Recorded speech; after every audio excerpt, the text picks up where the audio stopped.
नमस्कार, जय हिंद, वंदे मातरम दोस्तों, आप सभी का एग्ज़ाम सक्सेस ज़ोन पे। और देखिए आज की जो टॉपिक हम लोग लेकर के आए हुए हैं वो रामसर साइट है, ठीक है? और रामसर साइट जो है वो बहुत ही इम्पोर्टेंट है वैसे भी।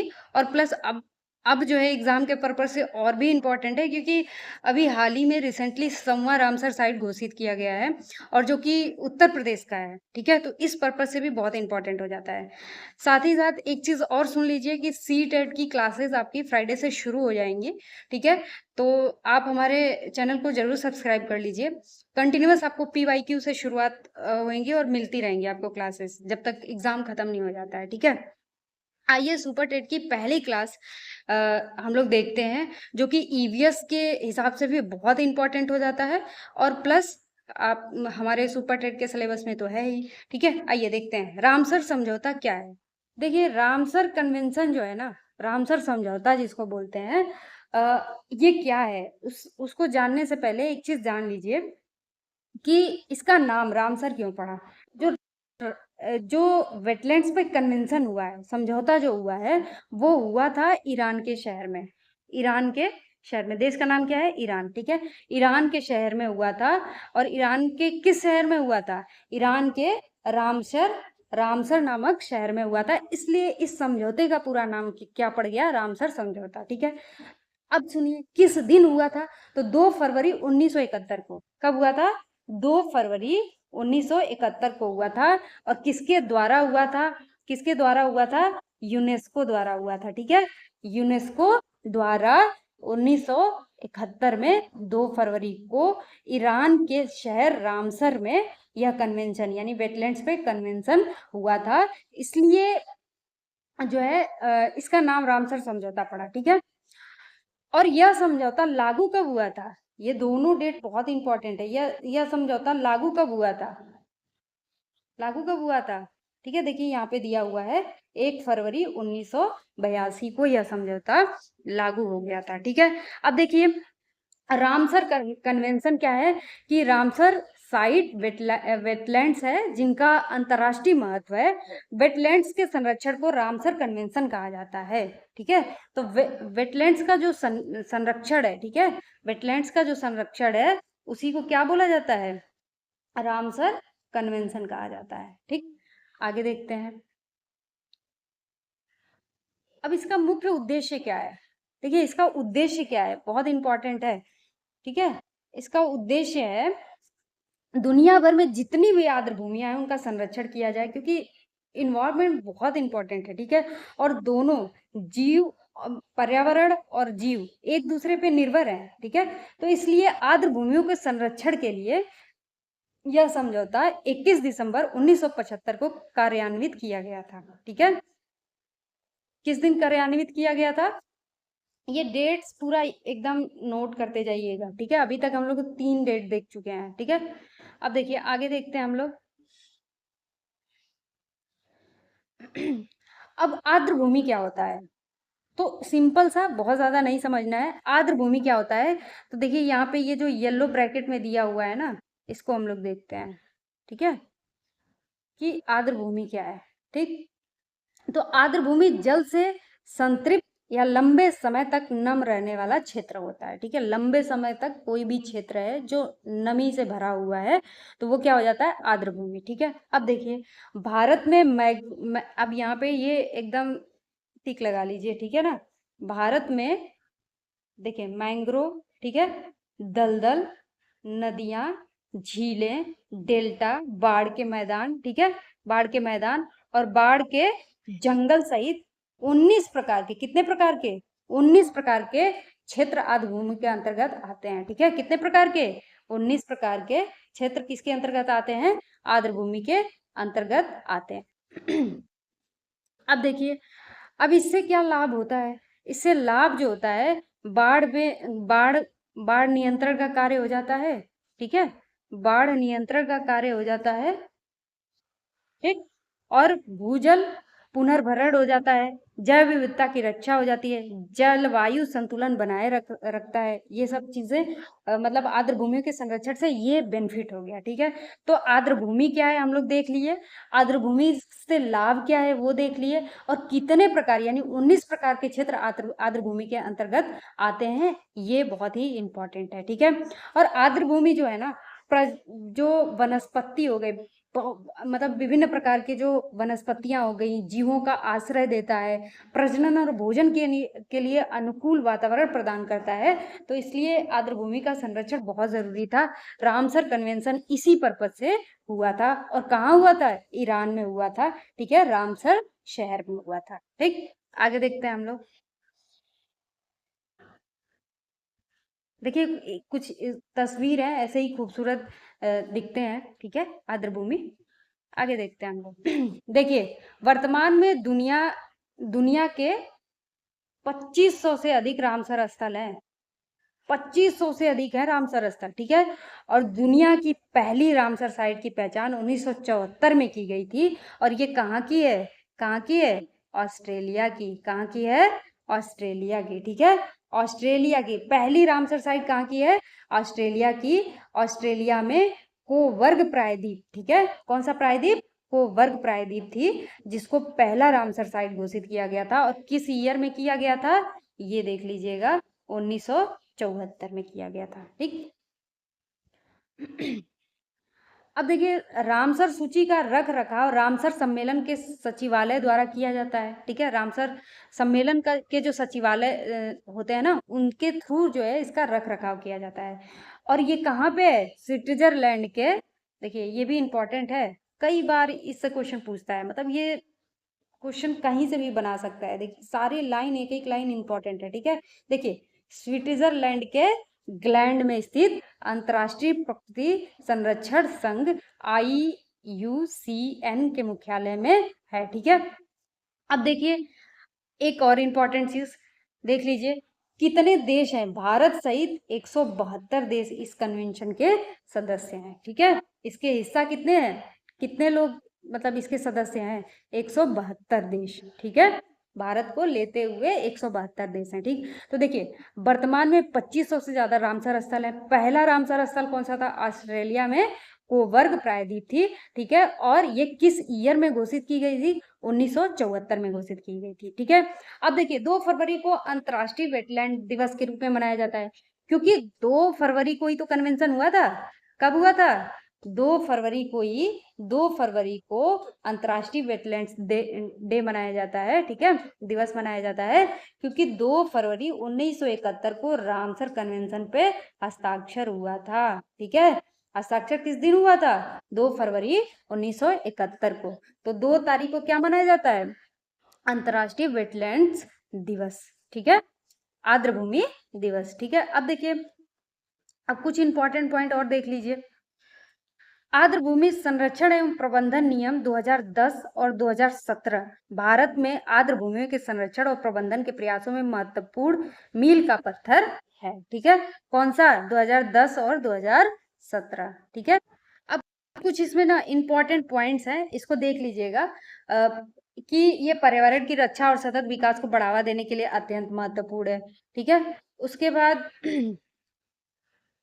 देखिए प्रवासी पक्षियों के सुरक्षित और महत्वपूर्ण आवास प्रदान करता है। प्रवासी पक्षियां जो हैं वो यहाँ पे सुरक्षित और महत्वपूर्ण आवास इनको प्रदान करता है, ठीक है, रामसर स्थल से जो होते हैं, ठीक है। अब देखिए जैव विविधता के संरक्षण के लिए अति आवश्यक है, ठीक है। ये अगर लिखना हो मतलब लाभ में या फिर ऑप्शन में भी दे देगा कि किस पर्पज से ये ज्यादा इंपॉर्टेंट है, तो उसमें भी आप देख सकते हैं, क्योंकि इस टाइम तो क्वेश्चन किसी भी तरीके से फ्रेम किया जा सकता है, ठीक है। देखिए स्थानीय लोगों के स्वास्थ्य और आजीविका पर सकारात्मक प्रभाव डालते हैं, ठीक है।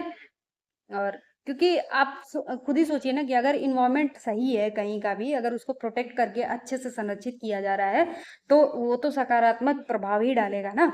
देखिए विश्व की 40% प्रजातियां आर्द्र भूमियों से जुड़ी हैं, कितनी परसेंट, 40%, ठीक है। ये आर्द्र भूमियों पे निर्भर करती हैं, ठीक है। अब देखिए आगे, आर्द्र भूमि जीवन की नर्सरी है, इंपॉर्टेंट लाइन है। आर्द्र भूमि क्या है, जीवन की नर्सरी, 40% जलीय जीव, 40% जलीय प्रजातियां यहीं प्रजनन करती हैं, ठीक है। तो 40% प्रजातियां आर्द्र भूमियों से जुड़ी हुई हैं, 40% जलीय प्रजातियां यहीं प्रजनन करती हैं। जीवन की नर्सरी बोला जाता है आर्द्र भूमि को, ठीक है।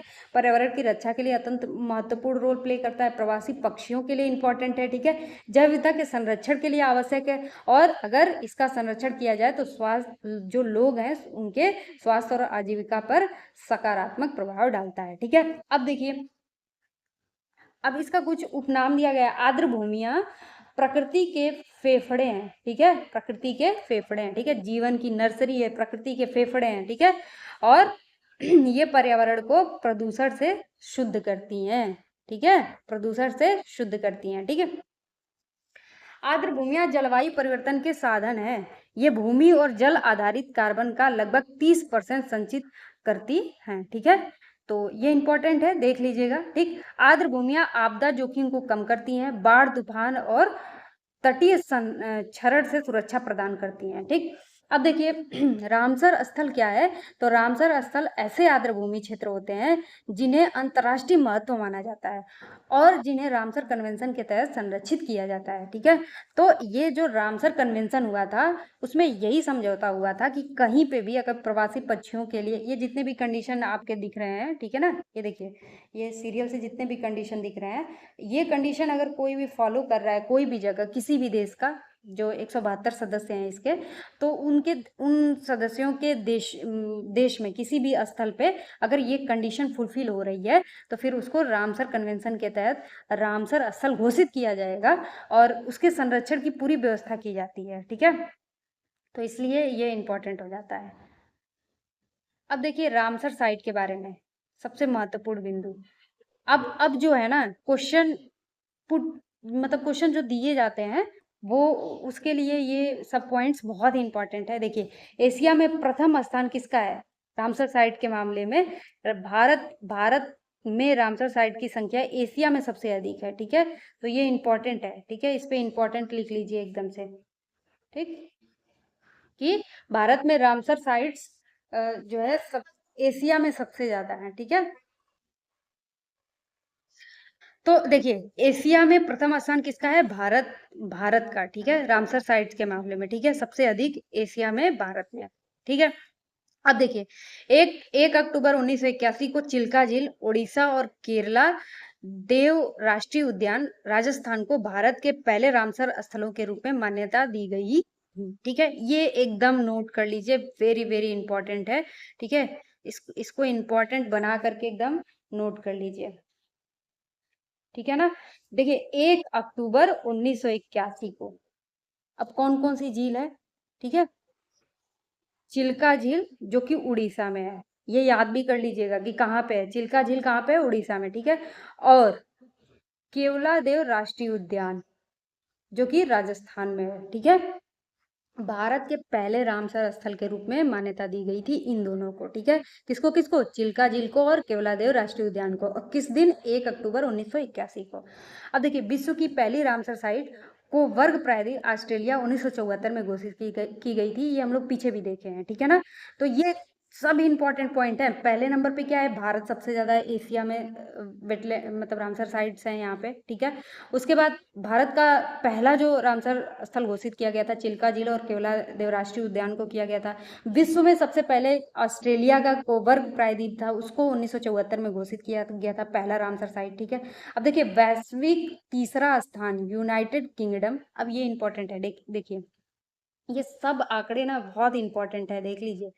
यूनाइटेड किंगडम में कितना है? 176 साइट्स है, ठीक है। मैक्सिको में कितना है? मैक्सिको में 144 साइट्स हैं, ठीक है।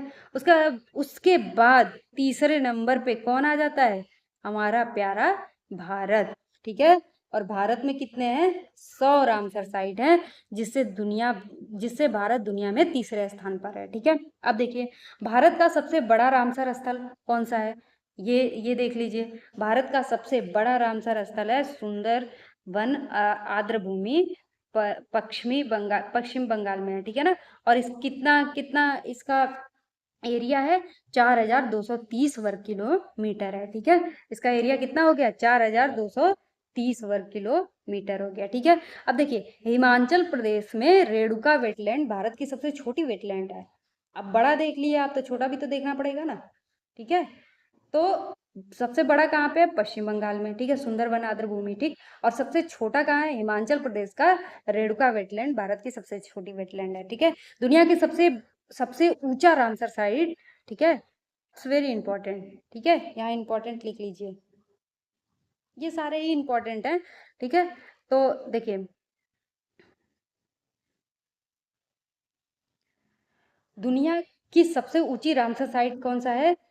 त्योसो मोरिरी झील। ठीक है, कहाँ पे है? लद्दाख में, भारत के लद्दाख में है। ठीक है, तो ये रहे ये इंपॉर्टेंट पॉइंट्स, इनको एकदम नोट कर लीजिएगा कहीं ना कहीं। ठीक है, अब आइए आगे देखते हैं हम लोग। देखिए जून 2026 में एक रामसर स्थल भारत के रामसर स्थलों में शामिल हुआ है। ठीक है, जो कि सबसे लेटेस्ट है, और इम्पोर्टेंट इसलिए भी हो जाता है क्योंकि ये उत्तर प्रदेश का है। ठीक है, और इसका नाम क्या है? इसका नाम है, देखिए इधर संवा रामसर स्थल है। ठीक है जयप्रकाश नारायण पक्षी अभ्यारण्य। ठीक है, और इसका एक और नाम है सुरहाताल। ठीक है, तो इसलिए ये इंपॉर्टेंट हो जाता है क्योंकि ये उत्तर प्रदेश का है। ठीक है, और संवा है, सबसे लेटेस्ट है भारत का। ठीक है, और भारत जो है एशिया में सबसे ज्यादा रामसर स्थल वाला देश है। ठीक है, अब देखिए ये कब घोषित किया गया? ये घोषित हुआ है विश्व पर्यावरण दिवस 5 जून 2026 को। ठीक है, तो उस दिन ये सम्मा रामसर स्थल को घोषित किया गया था, जो कि बलिया में है। ठीक है, कहाँ पे है? तो अगर पूछ दे कि जयप्रकाश नारायण पक्षी अभ्यारण्य, जिसका नाम सुरहा ताल भी है, ये भारत का सम्मा रामसर स्थल घोषित किया गया है। ठीक है, तो ये किस अ, उत्तर प्रदेश के किस जिले में है? तो ये जो है बलिया में है। ठीक है, बहुत इंपॉर्टेंट है, मोस्ट इंपॉर्टेंट है। जितने भी यूपी से रिलेटेड जितने भी एग्जाम है उन सब के लिए ये बहुत इंपॉर्टेंट है, लेकिन सुपर टेट के लिए भी बहुत ही इंपॉर्टेंट है। इसको नोट करके एकदम रख लीजिएगा। ठीक है, देखिए आगे देखते हैं हम लोग।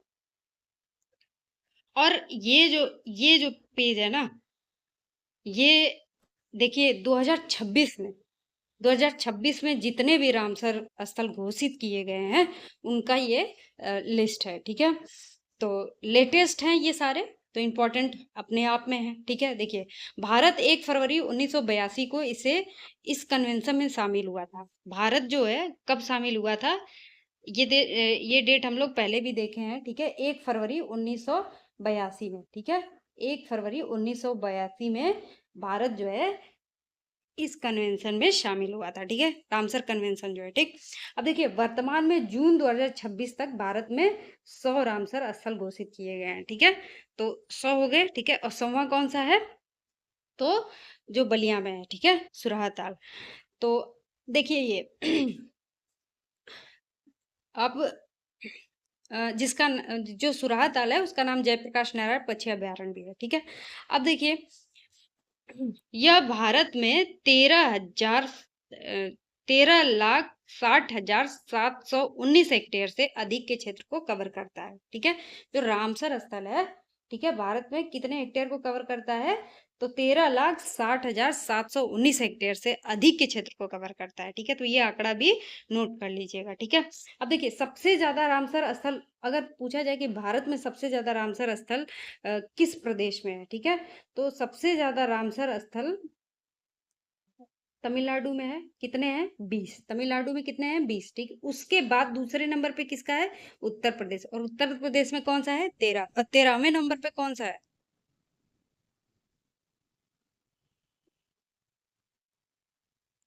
13वें नंबर पे है जयप्रकाश नारायण पक्षी अभयारण्य सुरहा ताल। ठीक है, इसको बोलते हैं। ठीक, देख लीजिएगा। अब देखिए अप्रैल 2026 में रामसर स्थल जो घोषित किया गया था, जो 99 नंबर का था, ये भी इंपॉर्टेंट था। ठीक है, अब ये जो घोषित किया गया था, ये देखिए यहाँ पे ध्यान से। ठीक है, और 99 नंबर पे है शेखा झील पक्षी अभयारण्य, उत्तर प्रदेश का है। ठीक है, तो दोनों ही जो पीछे से लेटेस्ट हैं, मतलब 99 और 100, ये दोनों ही उत्तर प्रदेश के हैं। ठीक है, अब देखिए फरवरी 2026 में जो घोषित किया गया था, 2 रामसर स्थल घोषित किए गए थे, 98 और 97 वाले, ठीक है। 97 वाला जो है पटना पक्षी अभयारण्य था, ठीक है। पटना पक्षी अभयारण्य कहाँ पे है? ये भी उत्तर प्रदेश के एटा में है, ठीक है। उसके बाद देखिए 98 नंबर पे कौन सा है? छारी दांड आर्द्र भूमि, ठीक है। ये कहाँ पे है? गुजरात में। कहाँ पे है? गुजरात में, ठीक है। तो ये यहाँ से तैयार कर लीजिएगा। फिर देखिए दिसंबर 2025 में 2 रामसर स्थल घोषित किए गए थे। 96 नंबर पे कौन सा था? सिलीसेड सिलीसेड झील, ठीक है। और ये राजस्थान में है। और 95 नंबर पे कोपरा जलाशय जो कि छत्तीसगढ़ में है। तो इसको भी रामसर स्थल में घोषित किया गया था। तो 95, 96, 97, 98, 99 और 100 ये जो लेटेस्ट हैं भारत के रामसर स्थल वो देख लीजिएगा। और उत्तर प्रदेश के जो लेटेस्ट हैं, जैसे 97 नंबर पे है पटना पक्षी अभयारण्य जो कि एटा उत्तर प्रदेश में आता है, ठीक है। उसके बाद 99 नंबर का शेखा झील पक्षी अभयारण्य जो है वो भी कहाँ पे है? उत्तर प्रदेश में है, ठीक है। और ये अलीगढ़ में आता है, ठीक है। कहाँ पे आता है? अलीगढ़ में, ठीक। उसके बाद सुरहा ताल जो है जयप्रकाश नारायण पक्षी अभयारण्य, ये भी उत्तर प्रदेश में आता है। और उत्तर प्रदेश में कहाँ पे? बलिया में आता है, ठीक है। इसको नोट कर लीजिएगा। और कुछ रामसर स्थल के मोस्ट इम्पॉर्टेंट पॉइंट्स हैं जो आपको कहीं कहीं दिख जाते हैं क्वेश्चंस, मतलब देखने को आपको मिलता ही होगा ये सारा। जैसे चिल्का झील के बारे में जान लीजिए, ठीक है। चिल्का झील के बारे में जान लीजिए।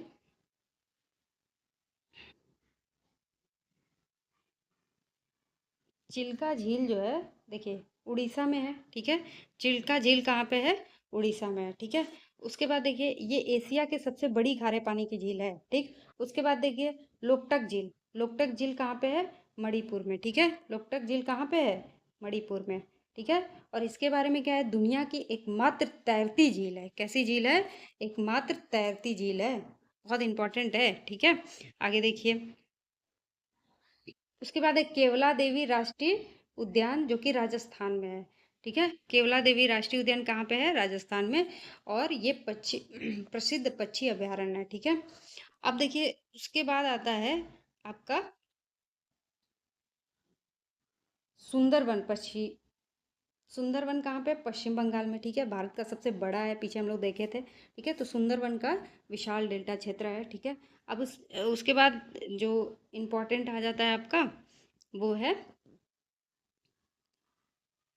पॉइंट कैलीमेरे, ठीक है। पॉइंट कैलीमेरे तमिलनाडु में है।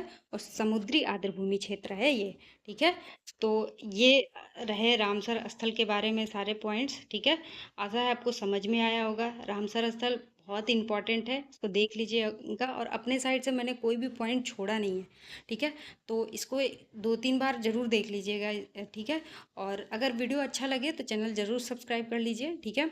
और बाकी जो नोट्स हैं ना ये सारे हमारे टेलीग्राम चैनल पे आपको मिल जाएंगे, ठीक है। तो टेलीग्राम चैनल भी ज्वाइन कर लीजिएगा, ठीक है। और सुपर टेट के ऐसे ही इम्पोर्टेंट कॉन्सेप्ट के साथ वीडियोस आपको लगातार मिलते रहेंगे, ठीक है। और thank you so much video पूरा देखने के लिए। मिलते हैं हम लोग नेक्स्ट क्लास में।